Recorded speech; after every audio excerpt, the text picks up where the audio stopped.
Hi, welcome to the short series on biostatistics and clinical applications. I'm Dr. Shrivastava. My background is in engineering with a research fellowship in clinical stimulation. This is the first of a two-part series. These are the topics we're going to go through. So mainly first learning more about study design, then the diagnostic tests, risk estimations, central tendencies, hypothesis testing, and that very frustrating p-value and alpha value that people seem to get confused about. Then we'll go on to learning about errors and bias, and then some newer topics that often show up on exam and have recently been showing up more on journal articles, public health reviews, and exams as well, which is population pyramids, likelihood ratios, and survival analysis or Kaplan-Meier curves. I'm going to go straight to the point regarding each topic and try to say it in different ways so that it's clear. That way it hits the main phrases and words that will help you differentiate everything and what you should be thinking when you see these terms in a study you're reading or have a question on the exam. I won't necessarily get into the nitty-gritty details because I think that would only serve to confuse things at this early stage. The goal is to give you the essential basic tools you need so that when you see any biostats question on the exam, especially those taking USMLE, you don't look like a deer in the headlights. And I think it's a pretty ignored area in medicine, but numbers do matter, and our ability to analyze and interpret journal articles and studies makes us more intelligent physicians for our patients and our own practice, so that we're not basically just sheep following along. And also to stay active in many hospital and jobs, you are required to conduct your own scholarly activities, and you may not always be given guidance about this, depending on the institution. So this is a foundation that will make it somewhat easier to navigate. So when we look at study design, we can consider three main branches. So there's observational studies, which is what we normally think of in our studies when we hear cross-sectional, qualitative, cohort, and case control. Then there's experimental is the second group, which is the randomized controlled trials. And then there's summary studies, which are systematic reviews. So there's three groups, right? So the observational studies, the cross-sectional is basically, think of a snapshot study. It's something that occurs in the present, and you see if your existing sample population has risk factor or a certain outcome. The limitation in this is you cannot establish causation with a cross-sectional study. It's a population-based survey, but you can't say this causes something. So if you take your patient circulation population in the clinic right now and you say all men age 40 to 50 and I want to see if they're smokers, that's a cross-sectional study because you're seeing a snapshot of something that's happening in this present moment. The next is a qualitative, and that's of course would be like a survey. You're just asking questions, and you can mix different study designs also to create a larger study. Then you have cohort studies. Now cohort can actually be prospective or retrospective, meaning you have to think about where does your study population start. A lot of people get confused with this. So the first thing to see is if you're starting out with the exposure to a risk factor and following it forward in time to see if the outcome occurs, that's a prospective cohort study. So in the present, you're starting out with an exposure to a risk factor. So now in 2023, there's chemical X, and you're going to go and follow it till 2050 and see if they develop lymphoma.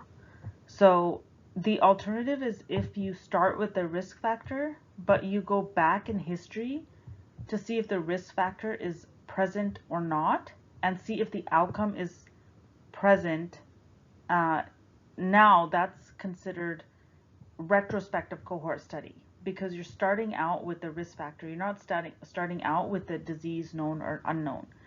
So you look at your starting point when comparing cohort and case control. That's the important differentiating factor. So if you would go back, say that you're basically doing chart review and you're seeing that, hey, in 1994 until now, basically, who was exposed to chemical X and now are they having lymphoma in the present? You didn't know whether they had lymphoma or not until you did the chart review and saw that they're exposed, and then you're seeing, hey, have they developed lymphoma now? So that's a retrospective cohort study. So both, regardless of the type, you just want to clarify to yourself, am I starting with the risk factor or exposure? And then the goal is to see the outcome. That's going to be a cohort study. Cohort may not be randomized, and that makes it subject to selection bias. So if you have a risk factor exposure and actively collect information to see if there's an outcome, that's the cohort, okay? Case control is when you have the disease in the present and you look back to see if they have the risk factor. So you know that they have the disease or don't have the disease. So in the study question, or they'll say that a population of breast cancer patients, we tested breast cancer patients versus non-breast cancer patients and went back in time to see if they have exposure to some chemical, right? So you're starting out knowing, you're given that information, you know which population is diseased versus non-diseased.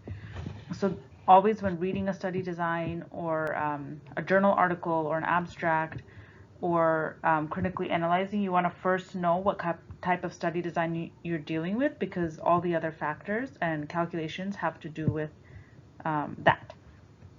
And then of course, case series, you have a risk factor in the past and you're seeing the outcome in the present, but how would you differentiate retrospective cohort from case series? So in both, you're looking at the risk factor in the past and seeing if there's an outcome or not. But the thing is, in case series, when you see the risk factor in the past, there's no control. But in a cohort and a case control study, there's controls.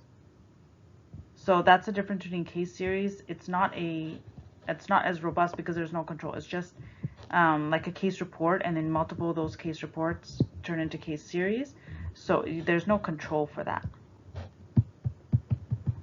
And then going on to the next category, in experimental design, this is the larger like pharmaceutical trials and things that happen. It's the randomized controlled trial. It's usually very expensive, and you basically have more than one group, like medication A, medication B, or treatment versus placebo. And in that you can have multiple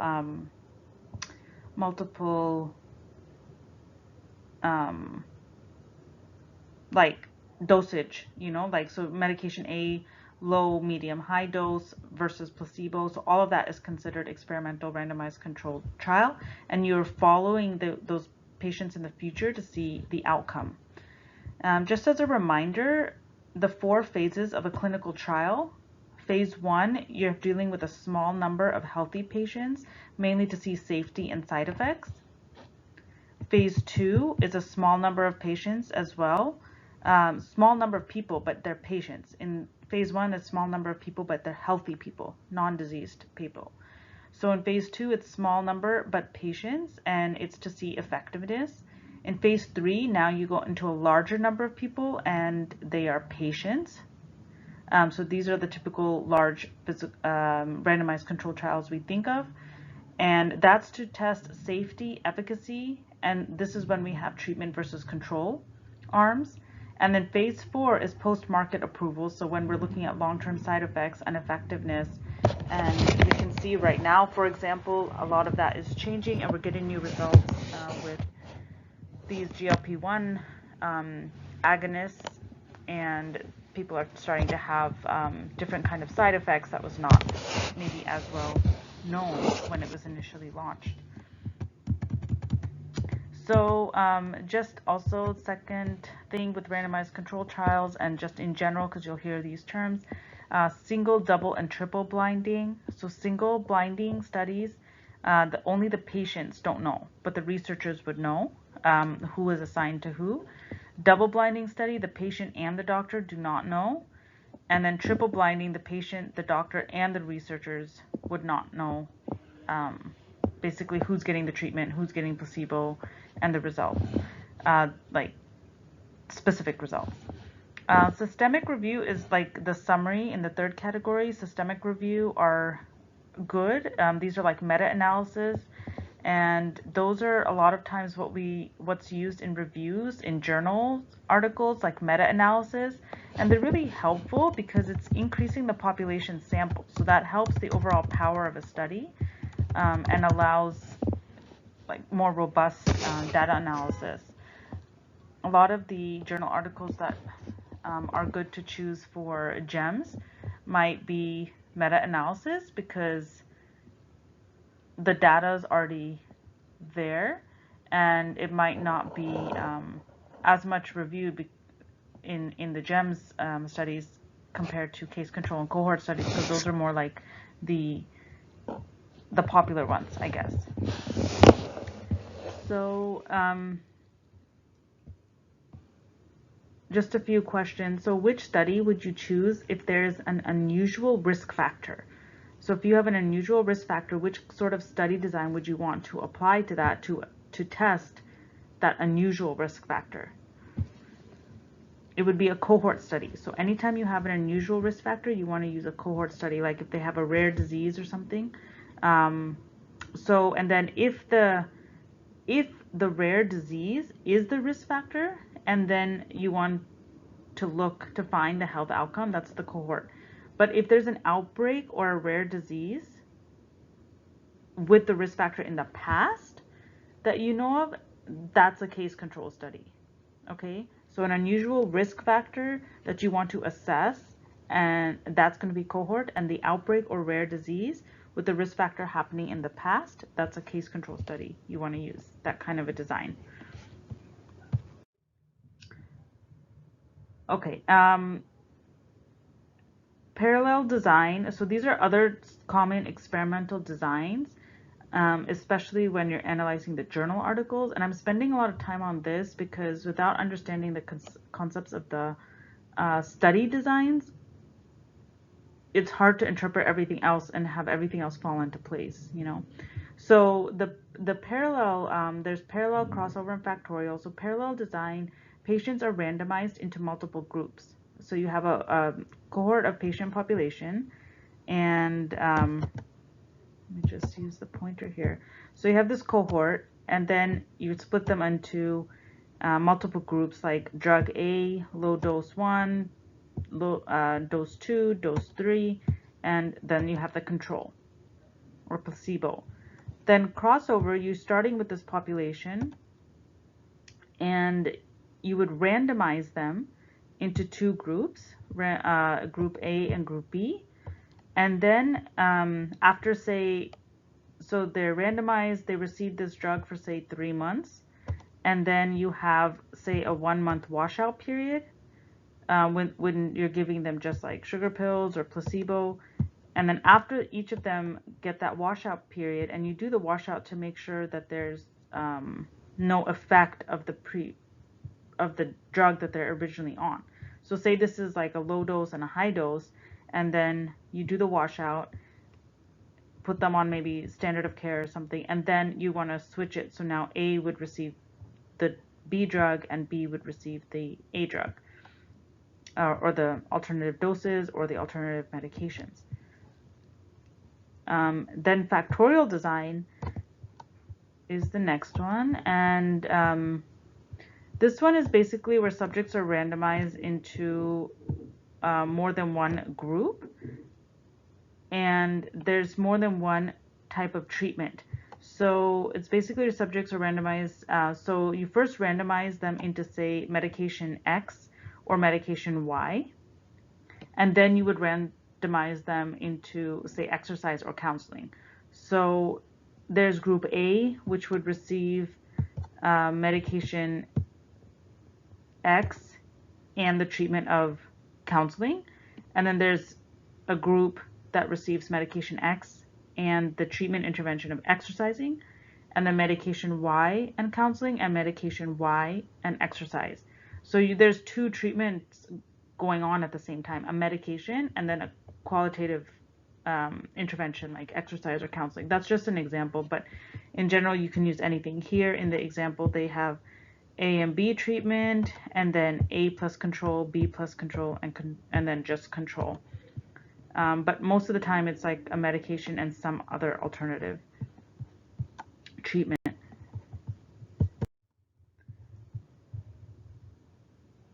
Okay, so the main thing you need to know with these two study design when it comes to analysis is basically all you need to know about intention to treat analysis and per protocol analysis. So intention to treat compares those who actually received treatment based on the randomization to those who should not have received the treatment. So basically you're analyzing your patients at the end as if they're in their original group. So say you start out with a cohort of two groups of treatment, A and B, and say 3 people go from group A to group B during the study, or crossover.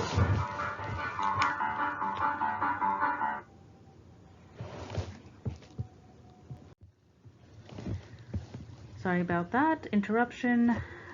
So if you have a group and patient population is 10 patients, and 10 patients are receiving drug A, 10 patients are receiving drug B, 3 patients somewhere in the group due to say bad side effects or something, they get moved to the drug B treatment group. At the end of the study design, at the end of the study when it comes time to analyze them, if the researchers use those 3 that went to group B, they would analyze them as if they're still in group A. So it's pretty, like, you don't need to know the math around it, but just that if they have had to do an intention to treat analysis, that's basically they're analyzing those subjects as if they are in their original assigned group when they were originally randomized. So they have here on this chart example at the bottom, right here. So for example, analysis of 2 groups who finished the study but misses those who dropped out or were lost to follow-up. So even if you're doing like a survey, like a qualitative study, or a case control, and you're following them in time, but then they don't show up for their, for their follow-ups or something, so that would be like they're lost to follow-up, but you still count them as if they were in their original group. That's intention to treat. And then per protocol, basically you're analyzing them as if they're in the group. So the 3 that left group A and went to group B, you're now at the end of the study, you will analyze them as in group B. Also, per protocol means that you're only analyzing those patients who are fully compliant to the protocol. So if they are non-compliant with the study, for whatever reason, either side effects or they just decided not to follow up, you're not including them in the study in per protocol analysis. And these 2 are pretty important when you're doing your discussion sections, or when you want to analyze like how did they deal with their dropouts or their retention rates. If you see a drop off in numbers of how many actually completed the study or retention rates in the study, you want to question how did they account for that, because if they're not mentioning that they performed an intention to treat analysis and protocol analysis, how do you know how they're accounting for those factors in their in the study? So that's just one example why it's important. Okay, Now, this is coming to some things that you guys are a little bit more familiar with. First, just reviewing the basics. So for diagnostic tests, these are like when we think of sensitivity, specificity, everything. So we're going to build up to that. Introducing prevention. So basically you have incidence and prevalence. So incidence is the number of new cases divided by the population at risk in a period of time. So if they are talking about a certain strain of a virus that only hits a pediatric population, and then the question or the journal article is applying, talking about incidence, or the question is saying that would this 40-year-old be affected, the 40-year-old's not at risk. So you don't take them into the account when you're counting the number at the bottom, okay? So that's always something to keep in mind when you're doing the calculations. It comes up probably more important on exams. But yeah, and then prevalence is the number of current cases, which is the new plus existing, the pre-existing cases, divided by the population at risk. So key points you want to think of, things that decrease incidence is going to be like introducing any prevention measures, like obviously vaccines. And then in an acute disease, prevalence will approximate the incidence because you have a higher mortality rate or higher cure rate, so you have a quicker turnaround. And then in more chronic diseases, your prevalence is going to be greater than your incidence because they're staying with that disease longer. Okay, now this is a pretty important slide. It kind of summarizes all the information. I've put it together like this for you guys. So just starting with the table, you have this typical 2x2 table, and you always want to have the disease status on the top and the diagnostic test results on the left side. Always it's set up the same way. So the disease status on the top, you're always going to have disease positive people on the top left column, and the healthy people or the disease negative people on the top right column. And whenever you're having statistics or study and you're reading these abstracts or anything like that, just on the side you should be making these 2x2 tables. As you go on, you'll see there's other ones, but when you have to do analysis, just always keep this on your side. So, and then on the left here, you have the diagnostic tests. And so you're always going to have positive on the top here, and you're going to have negative on the top here. Let me erase these. So if the patient has, let's just say HIV, so they're HIV positive, and the test accurately says that they're positive, they're obviously a true positive, and that's always going to go on that top upper left hand corner. So that's the true positives. And then you're going to have if they're healthy and they're no disease, so they're HIV negative, but they get a positive test result, that's going to be a false positive, and that's going to be on the top right. And then if you come down here, if they are actually disease positive, so they actually have HIV, but the test tells them they're negative, that's a false negative.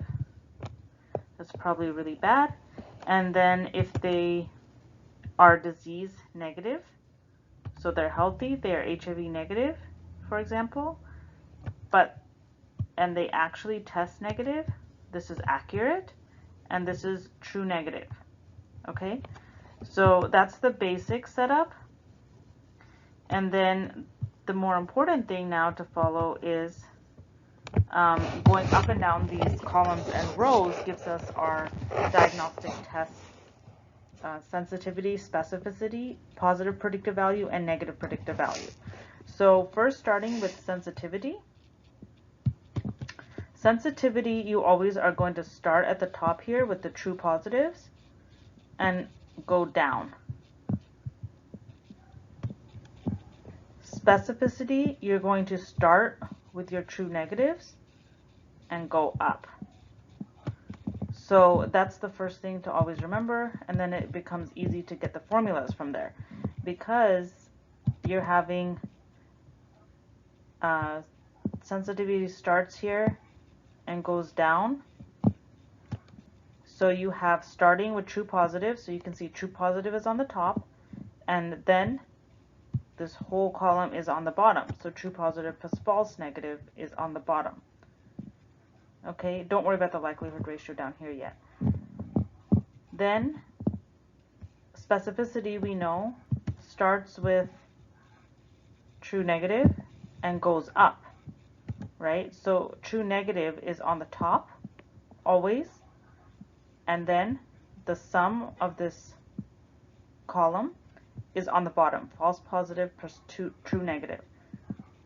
So false positive plus true negative. Okay, so that's sensitivity and specificity. Now, the likelihood ratio is only dependent on sensitivity and specificity. It does not depend on positive predictive value and negative predictive value. So I'll get more into the likelihood ratio later, but basically it's positive likelihood ratio because sensitivity deals with true positives, right? You can see sensitivity is your true positive rate. So again, sensitivity here, the positive likelihood ratio is sensitivity over 1 minus specificity. Okay, and then specificity, we remembered we started here and went up, so it's telling us our true negative rate. So that's why in specificity here, we're starting our, on top we will start with the true negative, so it's our rate of true negatives. They're often sometimes referred to as rate of true negatives, not just sensitivity or specificity. And then the negative likelihood ratio is going to be 1 minus sensitivity over specificity. So for positive likelihood ratios, you can always just remember, for positive one I'm talking about here, you can always just remember 1. So just remember sensitivity over 1 minus specificity. And then if you see, all you have to do to get the negative likelihood ratio is move the 1 minus on top, and you get the negative likelihood ratio.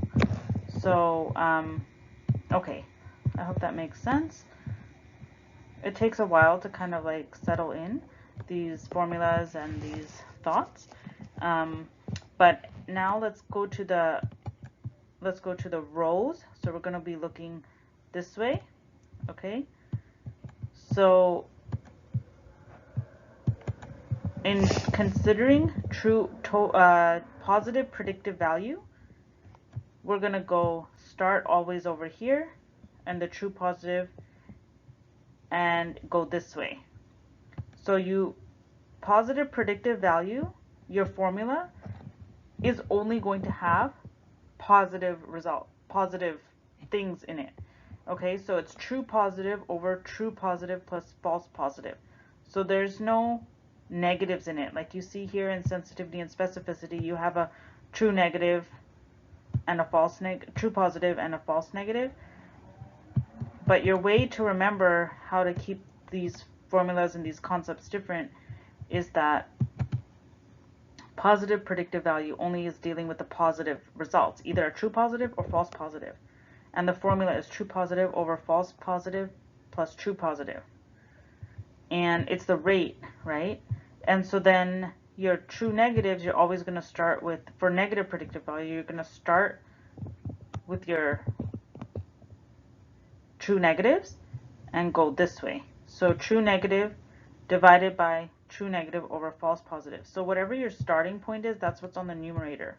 So start with true negative, go left, start with true positive, go right. Those are positive and negative predictive values.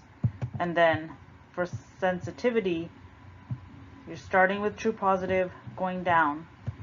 And specificity, you're starting with true negative and going up. Okay, so those are the actual formulas.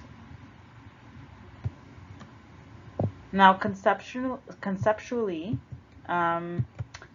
sensitivity, they have the disease, and you're seeing the probability of having a positive test. So knowing that they have the disease, what's the probability that they will have a positive test?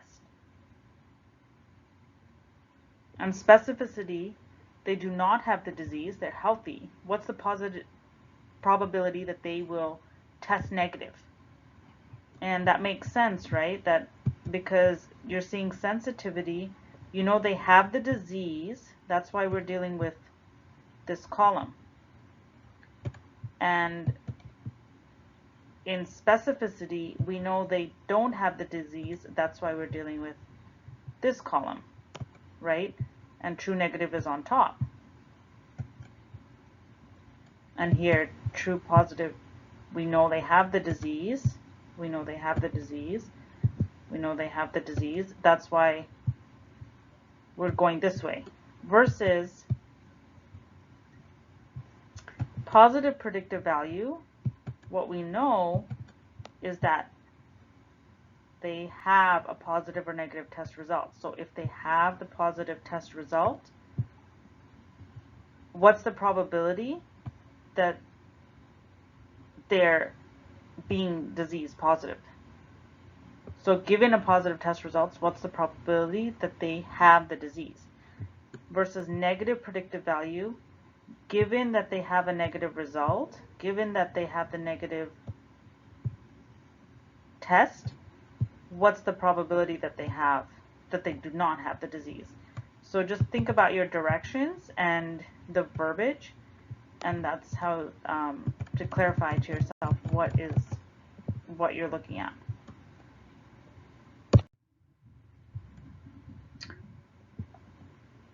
Okay, so likelihood ratio, I think we already went over pretty much, but it's basically, it comes up sometimes. I had it on my step 3, but they don't ask it like a formula. So they'll just give you, a problem, and then they'll say, what's the likelihood that this patient is positive given a positive test result. So it's basically the post-test odds and equals the likelihood ratio times the pre-test odds. So they might give it to you in that format. But the positive likelihood ratio, like I said, is just the sensitivity over 1 minus specificity. And the negative likelihood ratio, you just move the 1 minus above, and you get 1 minus sensitivity over specificity. So it's basically used, its purpose, if they comment on it, is used to assess how good a diagnostic test is. And it can help in selecting an appropriate diagnostic test. So it has the advantages. Remember, it does not depend on negative and positive predictive value, because those change. So the advantage that the likelihood ratio has is that they are less likely to change with prevalence of the disorder. Remember, negative predictive value and positive predictive value change with prevalence. Sensitivity and specificity don't. So the likelihood ratio expresses how many times more or less likely a test result is to be found in disease compared to non-diseased people. So that's why it's the true positive or the sensitivity over 1 minus specificity, like that. So different tests have different likelihood ratios because they have different sensitivity and specificities. So you can use this as a measure. So say the test the journal reports, like they're comparing 2 different diagnostic tests, then they probably are going to talk about the likelihood ratio. And if you don't, then that's something that you can bring up in the discussion section. So the likelihood ratio greater than 1 increases the probability of disease. Likelihood ratio less than 1 indicates the result is associated with the absence of disease. And if likelihood ratio approximate 1, it's little practical significance when used for screening purposes. This is just an example you can read over at your own time. but this is kind of how they would present it. So they talk about the sensitivity and specificity of 2 different diagnostic tests, and then you just plug it into the formula. So now when it comes to changing the cutoffs, this has to do also with sensitivity and specificities. So basically, you want to know, this probably comes up more on the exam directly, but conceptually, it's still something that we keep in mind when we look at studies and how they set up their tests. So the main thing to know here is if you can see on the y-axis we have the number of people, and the x-axis we have test results. Okay, so to the right of any point, so say this is B, so to the right of any point is going to be plus. So their test result, the test is saying that they have the disease. And to the right, they are disease negative on the test, right? So this is test. Test is saying disease negative, and test is saying disease positive. So and then you have 2 curves that you always want to keep track of. So in the blue we have the disease absent. So these are the true negative. These are all the healthy people that you have. So all of these people under this curve are healthy. Okay, and then under all this one, you have, under this one, you have all these people are sick. Okay, they're diseased. So let's just look at it one by one. So if we look at the healthy people, so okay, the people here, they're all healthy, which makes sense up to here. A, B, and C are the test results cutoff. So say we have B as our first test result cutoff. Anyone to the right of B in the test has the disease, right? They're saying they're disease positive. Based on the test, they have the disease. However, we know that all the people under this curve, including these people, don't have the disease, right? They're disease absent, healthy. So they do not have the disease, but the test tells them they have the disease. So that's a false positive, right? And that's why we can see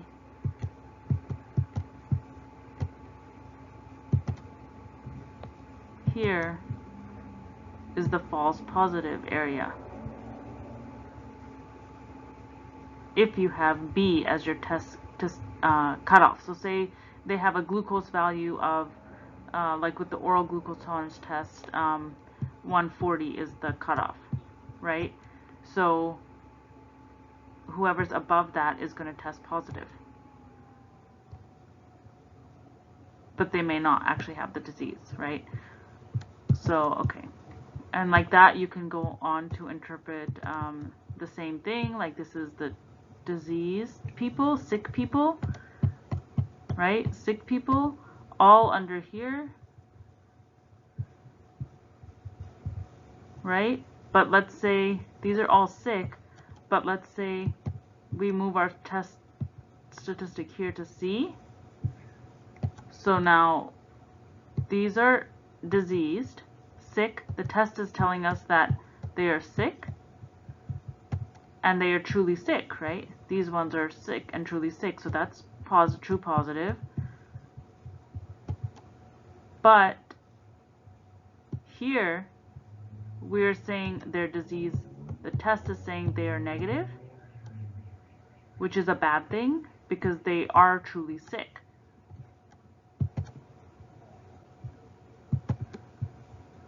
This is saying negative, but they are truly sick. So it's a false negative. The test is saying they're negative, right? So you can see how moving the cutoff from B, which is say 140, to, and you're going right, which means on a graph, you're going to a higher number. So you're moving B, you're increasing the cutoff. So you can see here, you're increasing the false negative, because this false negative became so big. It became basically like half this parabola, right? Whereas before, you can see the false negative section was so small. It was just this, right? And then when we moved the cutoff to C, our false negative became all of this, because we moved it to a higher cutoff. And our true positives decreased, because our true positives became from this with a cutoff of B to now this with a cutoff of C. Okay, so mainly for the residents, like that's something to consider. And even if they show different results based on different cutoffs, this is sort of conceptually what you have to know. You have to memorize this, because they will ask if they change, they won't say cutoff, but basically if they change their value that they considered positive from whatever they're testing from 95 to 100, or if they decreased it from 80 to 60, how would it change results, or what would be the effect? Then you have to be able to kind of know this directly. So just memorize this slide. Okay, this is the same thing, just a different visual aid if you want to go through it, separating them out so it's easier to see. And you can see, like here they have the like 126 as a cutoff, and then they move it.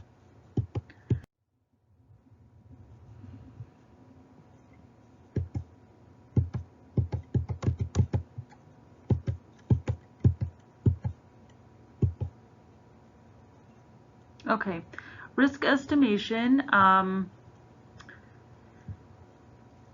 These are all the calculations that basically go along with when you are analyzing your studies for cohort or case control study.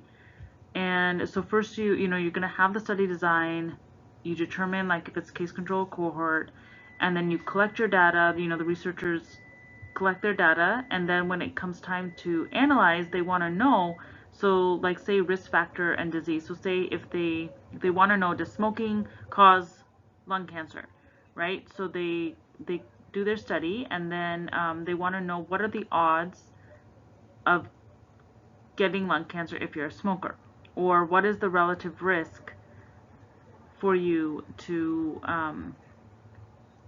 if you are a smoker to get the disease. So odds ratio is specifically saying the odds of exposure to a risk factor in cases versus control. That's what it's asking you. So in the test, they will never, in step 2 and 3, basically they're never going to outrightly be nice to you and say what is the odds ratio, what's the relative risk. They're going to phrase it in a different way.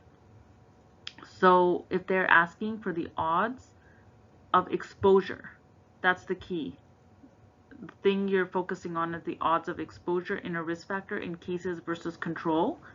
This is in contrast to relative risk. So relative risk is used in cohort studies where you start with a risk factor and you're going back. You're starting with disease and you're going back to see if they have the risk factor, right? So it's the risk of outcome in the exposed versus unexposed. So they'll say, like, what is the risk of lung cancer in those who had secondhand smoking versus no secondhand smoking? So that they are asking for the relative risk. So don't be confused with calculating the odds ratio, okay? So the formulas are very straightforward, but you need to memorize them. They can get a bit tricky. So odds ratio, we have the odds of exposure. Remember in this, now it's a new 2x2 table. It's not the same exactly as the first one when we did sensitivity and specificity. The things that are the same is that disease, again, always goes on the top, with disease positive on the top left and disease negative on the right. And your risk factor, before we had it as a test, positive and negative, but here now we're having risk factor. So that's going to be plus and minus. Plus is always here, minus is always here. And now odds of exposure. So who's exposed? Where on this chart are the exposed patients? Who are in the exposed category? It's the patients with here. You can, this is risk factor plus or minus, or you can even say exposure plus or minus. It's same thing. But your patients who are exposed are here. So this person is exposed, right? Because we're dealing with this row. These are the exposed versus the unexposed.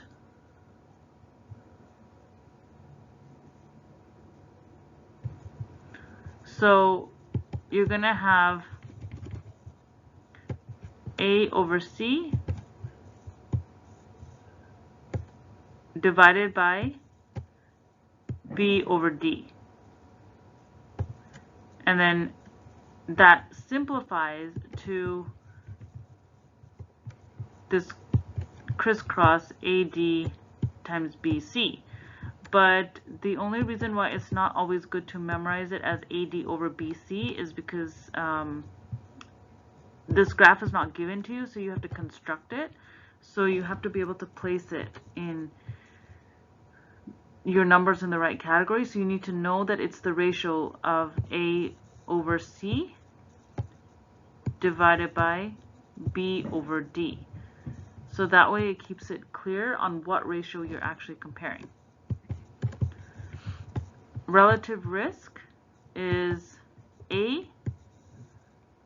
So the risk of outcome, we know they have the outcome. In the exposed, this is the exposed group, so that ratio is A over A plus B, because that's saying that the one who are exposed is here, right? A over A plus B are the total of exposed, divided by C over C plus D, the unexposed. And then attributable risk, they won't ask you as attributable risk, so that's basically only when you have a relative risk case. So only when you have a cohort study are you going to be talking about attributable risk. And that is the difference in risk between the exposed and the unexposed, or the portion of disease rate attributable to the exposure. So it's the difference between these two. So relative risk was the division, attributable risk is the difference. So difference in risk between the exposed and unexposed. You can also say it by saying what's the portion of disease rate. So what's the portion of lymphoma attributable to exposure to chemical X? That's how they might say it. That's talking about the attributable risk. The difference, the attributable risk reduction is obviously if you have only a reduction in risk. So if you have difference in risk between the intervention and the control, it's used when the risk in the exposed is lower. So they're used in the risk in the exposed. So they're talking about if you have treatment or an intervention versus control. So the risk of stroke is less in those that use medication A in their study that they were studying versus standard of care medication B or control.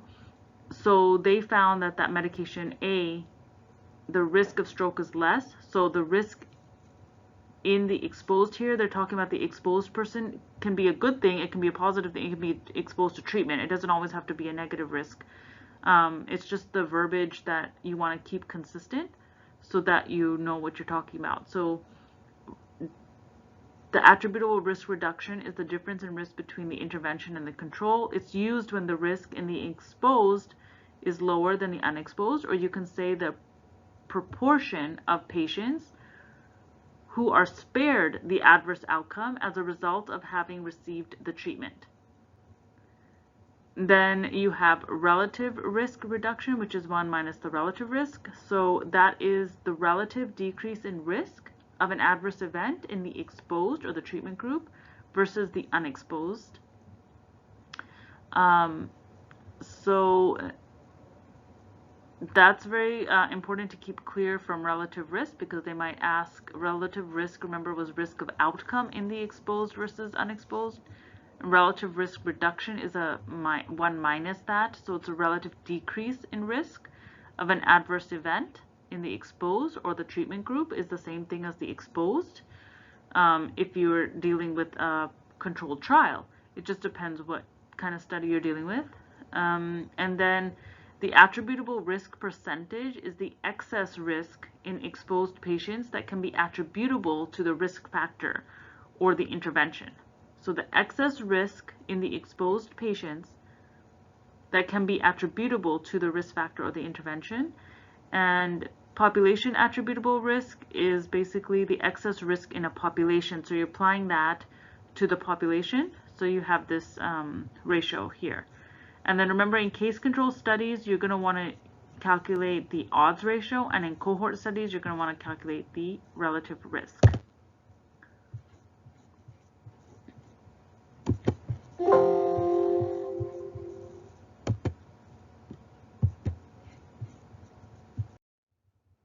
This we just talked about.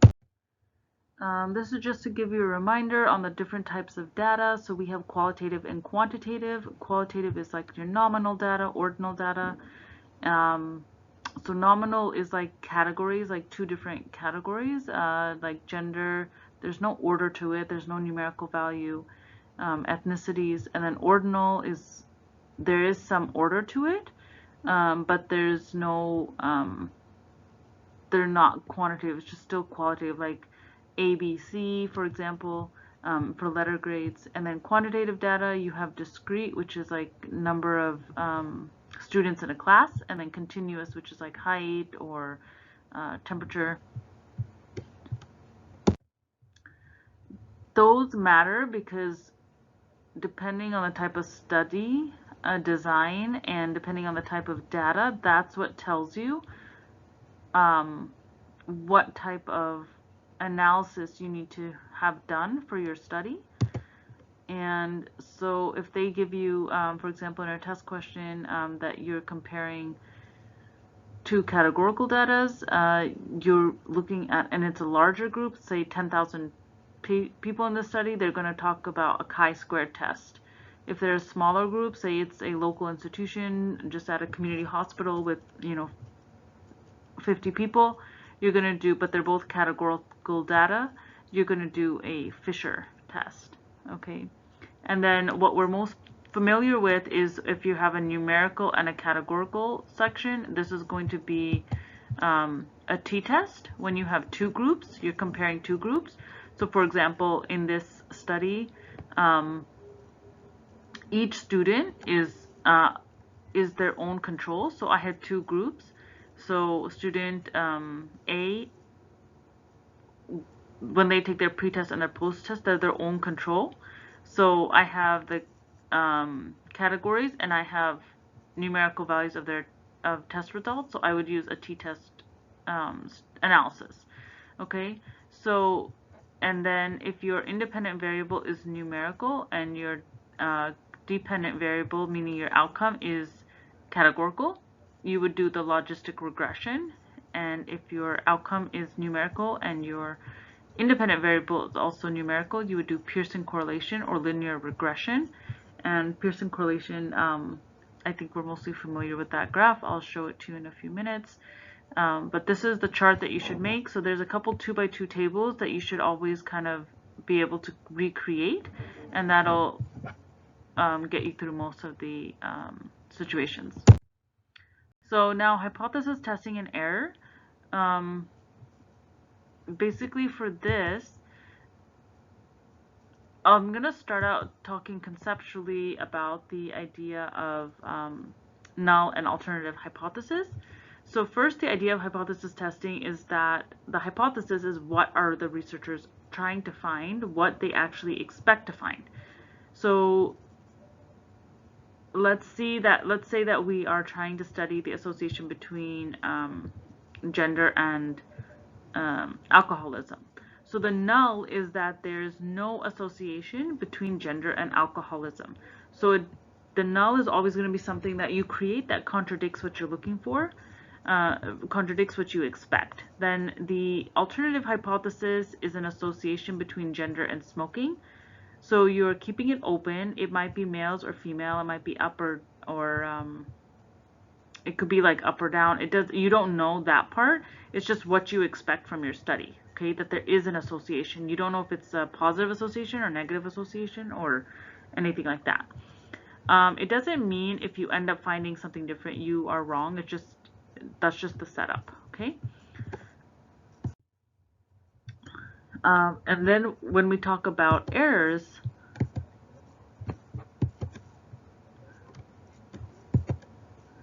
we can construct this again, a 2x2 table.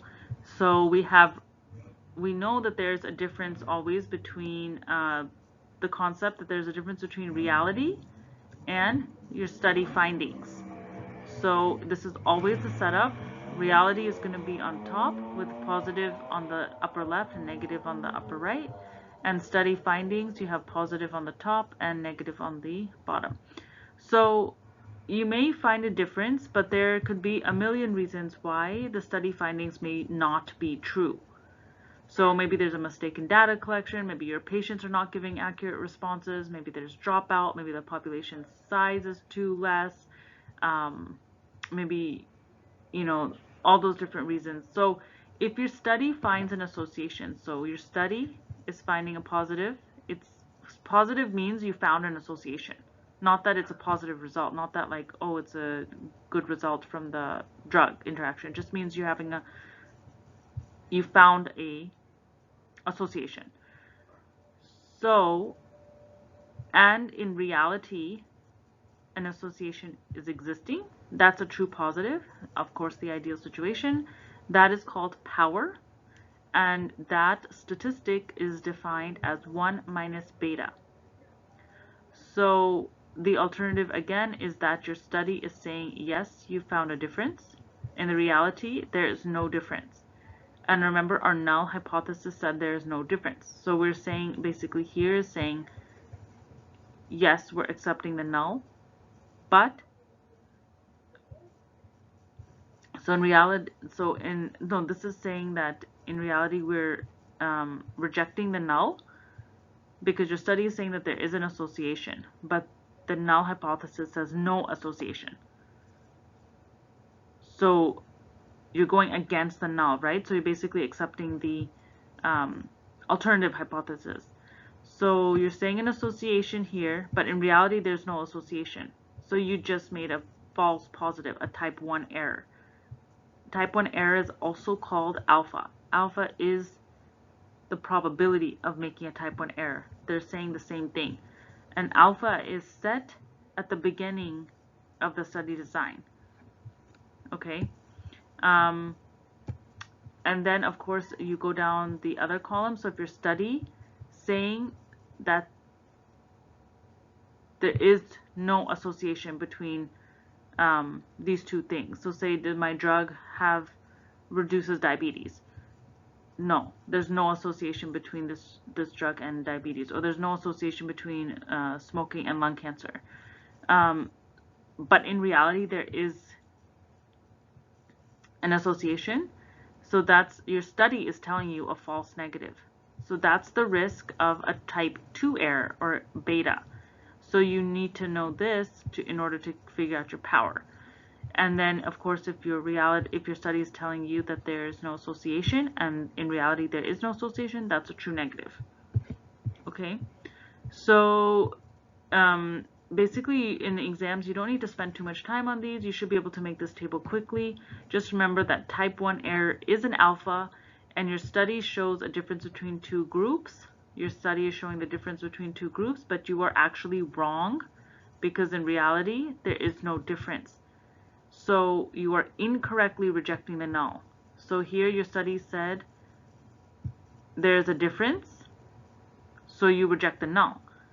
But you were wrong in doing that, because the reality is that you're negative. Okay? So, and just one thing, that can you increase the power? Things that you can do to increase the power would be increasing sample size. You can increase your alpha. But that would also increase your risk of a type 1 error. So you would get a better power, but you would get a higher risk of a type 1 error. So that's a trade-off. You could increase your effect size. So if the difference between two groups that you're studying is only 2%, you might not see it as well as if the difference between the group is 20%.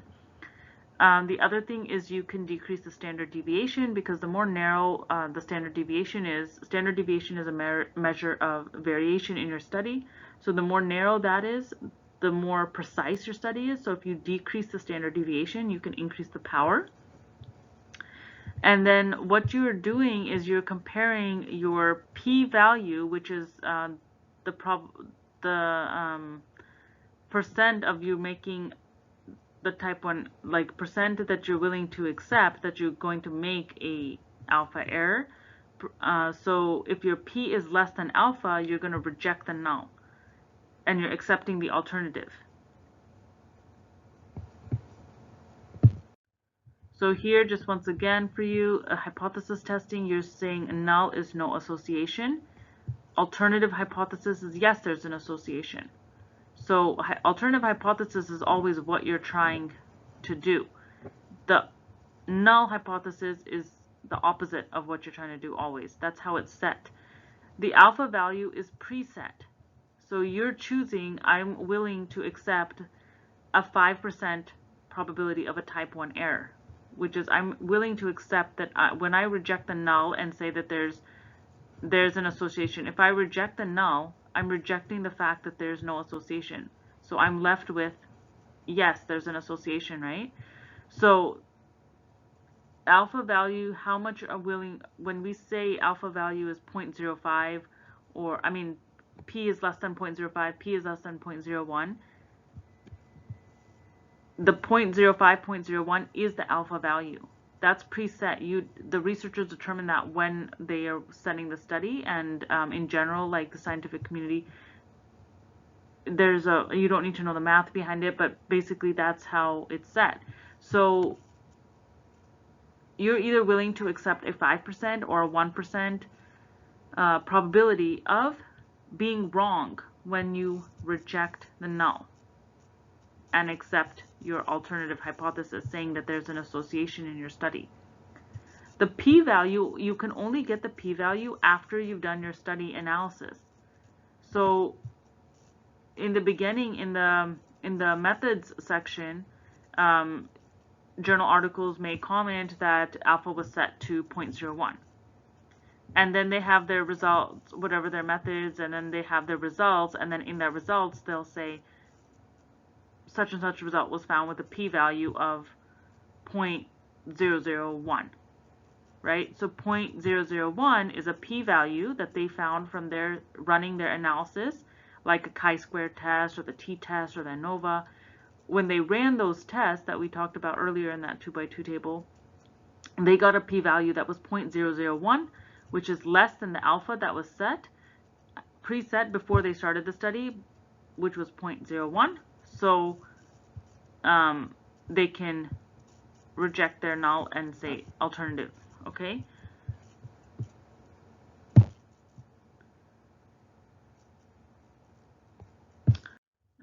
And then this is just a reminder, correlation coefficient. This is pretty intuitive. Basically, just remember that correlation does not mean causation or means statistical significance.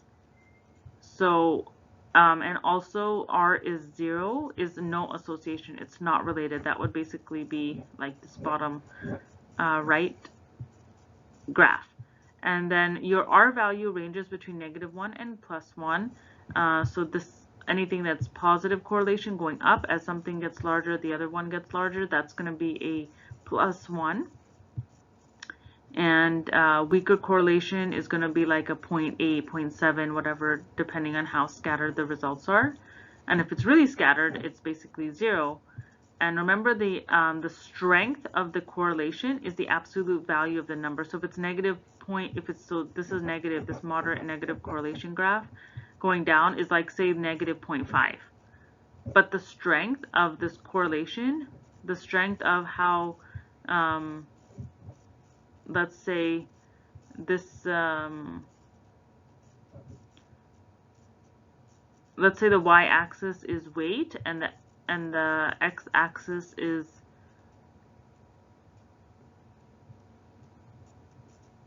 let's say that this, whatever, but like basically if you're having a negative correlation, you just want to have the absolute value of it, okay? So if they ask about the strength. Confidence intervals, the main thing you need to know here is that it depends on things, first of all, right? So the confidence interval depends on the sample mean. It depends on the z value, which is a set value in statistical analysis, like our alpha values and stuff. For every alpha, you have a z and all that. So it also depends on the standard deviation, and it depends on the number of elements in the sample, n. So it's subject to change based on those values changing too. So it would change proportionately to the sample mean and proportionately to the standard deviation, but it would change inversely to the number of sample and the elements. And the confidence interval, what is it? It's specifically the range that is likely to include a population value with a certain degree of confidence. So the range that those results that you get contain the true population mean with a certain degree of confidence, because when you're running a study, you're only doing a sample population. So when you want to apply, the whole point of doing any research is to be able to apply it to a broader population. So the confidence interval, if you're 95% confidence interval, means you're 95% confidence that the population mean will be in this range. Even though my study results found, you know, my average to be X, but the true population, if you extrapolate it to the population, it would be in this range. So graphically, just keep in mind, if the confidence intervals, which are usually like, they'll have their data points in spots, and then they have a line and then 2 hashtags, you know. So if those confidence interval periods overlap between the two groups, there's no statistical significance between those two groups. So graphically, when you're looking at graphs, it's a lot quicker than going through the mumble jumble of numbers in a journal article, because you can automatically tell, or even in a drug ad and pharmaceuticals try to like sell you their drug, you could just glance at it and see if you would really go off of that or not, because it's not statistically significant if the individual, like say low, medium, high dose, or between two drugs, one shows higher, you know, benefit than the other, but if there's overlap, it's not statistically significant. And the other thing important when you're looking at the graphs in journal articles, abstracts, and drug ads, the odds ratio, if they're comparing odds ratios, hazards ratio, or relative risk, if the range, the confidence interval of these values, so that sometimes they'll have a table and it'll say hazards ratio 0.86, and then in parentheses it'll have 0.3 to 0.8. So that's not including the 1.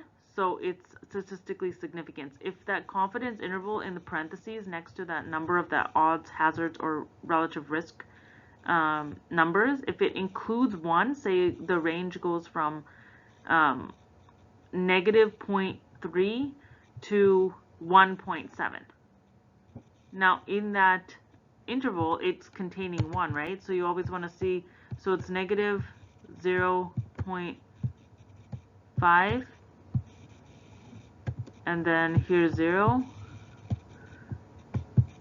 here's 0.5, and here's 1. So say the odds ratio is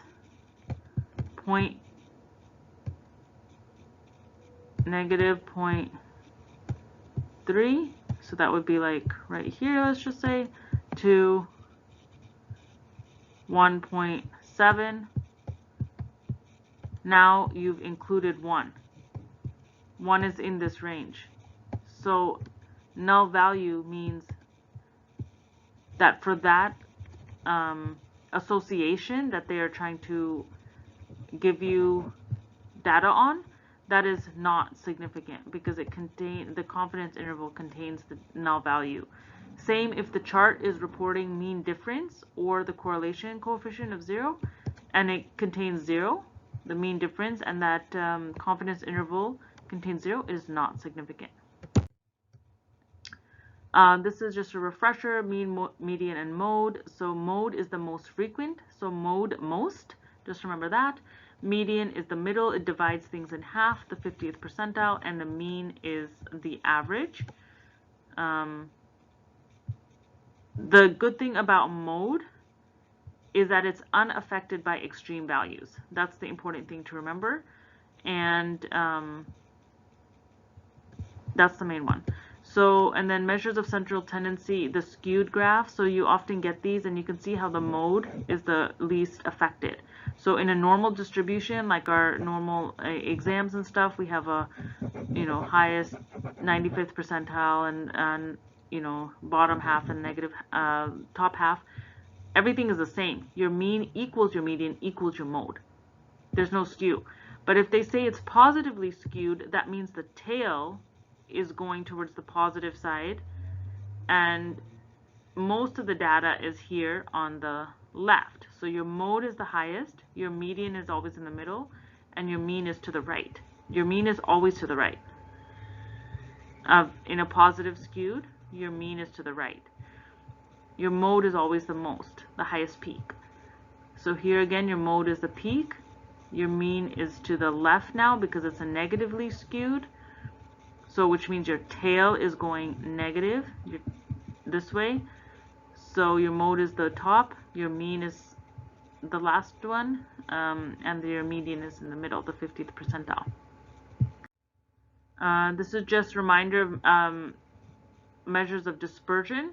So when we talk about, so if you have a normal central tendency, you can see, depending on the standard deviation, how very variable the data results can be.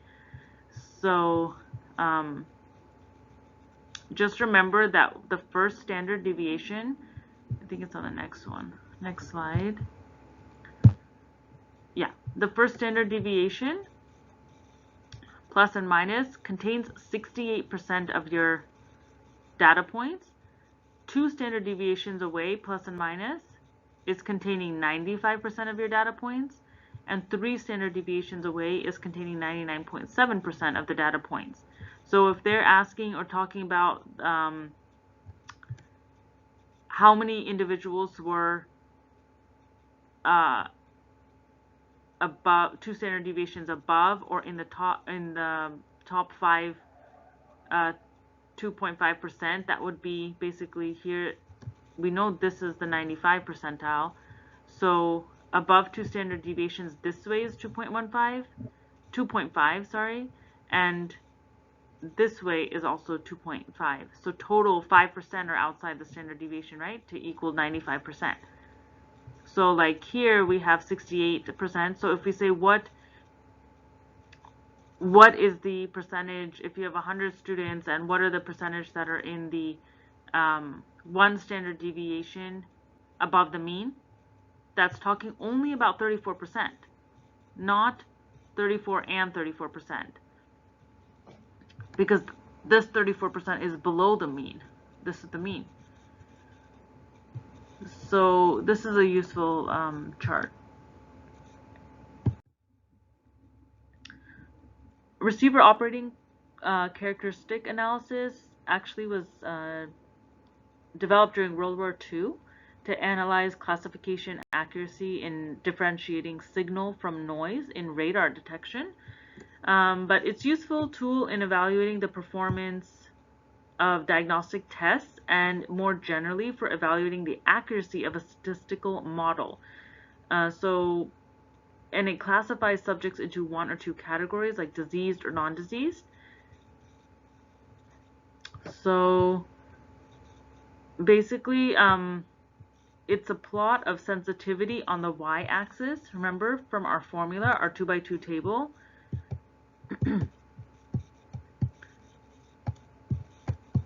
This was disease, positive and negative, and this was our test, positive and negative, right? And this was true positive, and this was false negative. So when we made our sensitivity formula, we started with a true positive, went down, and we had true positive over true positive plus false negative, right? So that's why I was saying to learn different interpretations, different language, because the true positive rate is the sensitivity. So here we have true positive rate, and you can see sometimes it's put as sensitivity, sometimes it's put as true positive rate. On exams, they'll often put true positive rate because they expect you to know that this is sensitivity. So on the y-axis is always the true positive rate generally, but you want to pay attention to always what your axes are when looking at a graph. And the and the bottom here, the x-axis is false positive rate, which is 1 minus specificity. So where would the highest specificity be? If this is 1 minus specificity, the highest specificity is actually closer to the 0, going this way. So higher specificity is going this way. And higher sensitivity is going this way, of course. So this is the highest sensitive point.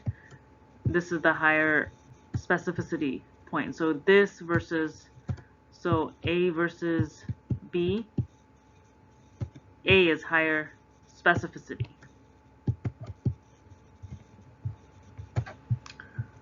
So here when we were looking at better versus worse, this is the area under these curves classifies accuracy. So obviously if these are different variations on the test, like this is 1 test, 2 tests, 3 tests, 4 tests, and we're saying which is the most accurate, it's going to be this orange one because it has the most area under the curve. The green one, you only have a little bit. And then if we say which point is the highest specificity, if we draw a line like this, we can see this one corresponds to a point here, this one corresponds to a point here, this one here, and this orange one is near 0. So which is the highest specificity? Obviously this one closest to 0. Okay, if we want to see which is the highest, so with given a specificity of say 0.5, which has the highest, well, let's do it a little closer. So if we say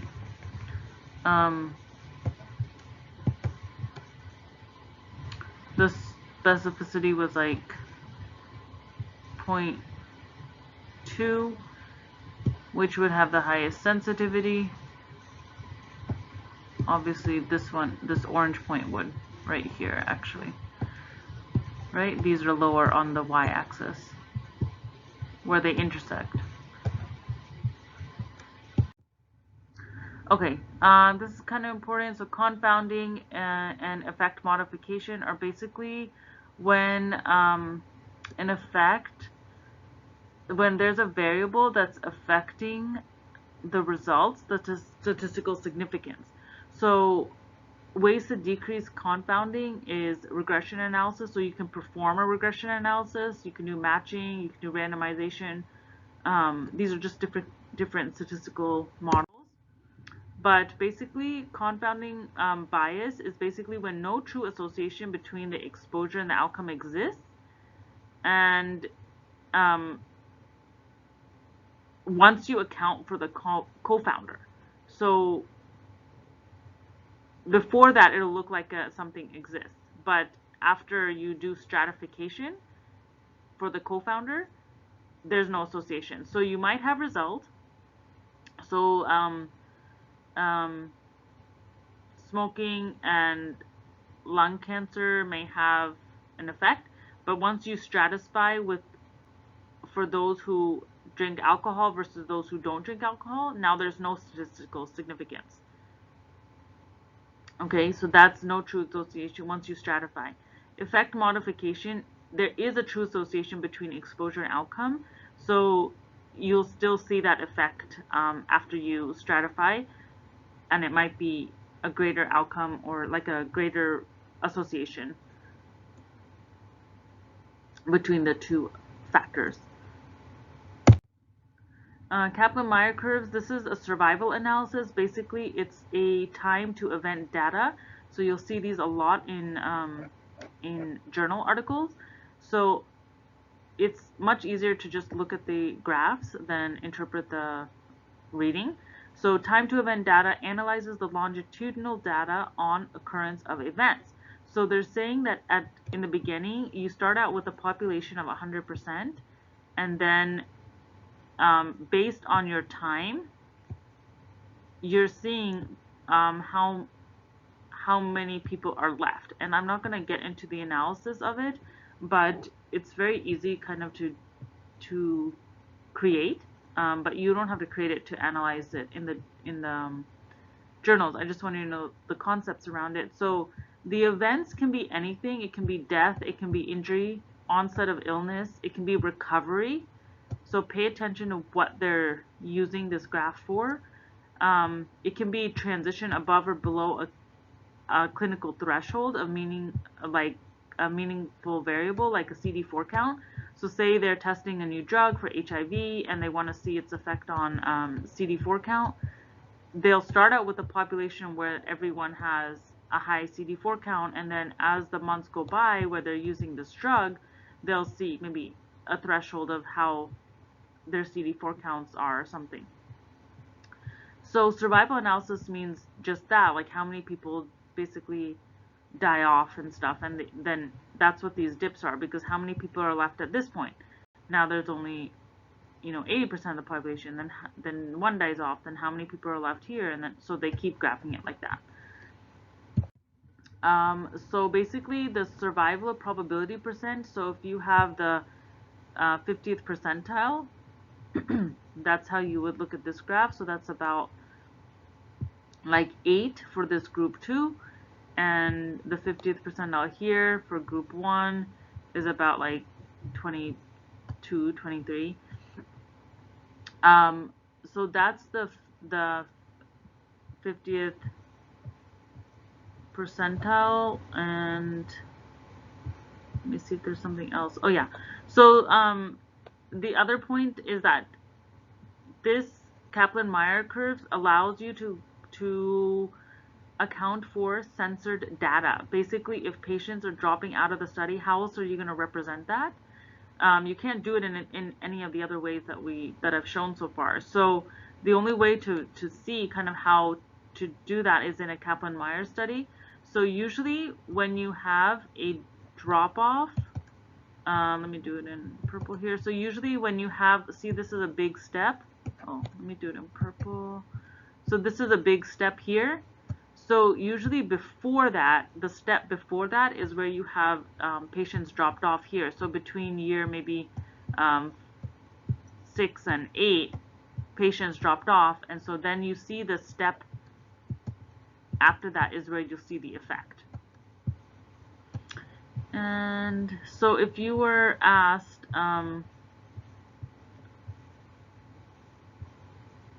about the better 10-year survival prognosis, you can see group 2 has a 40% survival, but in group 1 it has 80, right?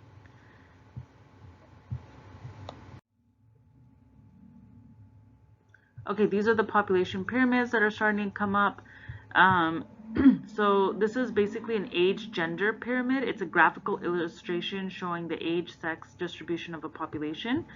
It uses 2 juxtaposed histograms, generally one for each gender, turned sideways. And then vertical on the y-axis, you have the age of the population, and the age group is displayed on the central axis. Males are to the left of the vertical axis, and females are to the right. And the horizontal axis is the percentage or size of the population. So it illustrates a series of stacked bars, with each bar representing the population and the age group. The youngest age group represented by the bottom bar and the oldest by the uppermost bar. So you can see basically the main thing is that if it's broad on the bottom, you're going to have like a expansive. So stage 1 and stage 2 are expansive. You have a high birth rate. But you can see how it gets narrow very fast at the top. You have a high death rate as well. So you have a shorter life expectancy compared to stage 3 and stage 4 population pyramids. So stage 1 and 2 are kind of like more like third world countries, and then stage 3 would kind of be like the US, Australia. You see there's an increasing proportion of population is in the 65 age group because you have a lower death rate, so a longer life expectancy overall. And then stage 4 is contractive because you see you actually have a lower birth rate. It kind of looks like a spade, and it's convex on both sides, and so you have a low birth rate and a low death rate. So it kind of has comparatively a longer life expectancy, but it's contractive. So the other thing, if you have like divots in the middle of a chunky section, like you have a little divot, that could be a famine or a war that could be occurring. Or if you have all of a sudden it goes from an expansive state to a stage 3, like stage 1 and 2 to maybe a stage 3, you could think that maybe they're introducing birth control because the birth rate would get slightly decreased compared to the broader one, right? So that's how it could change, introducing birth control into a population.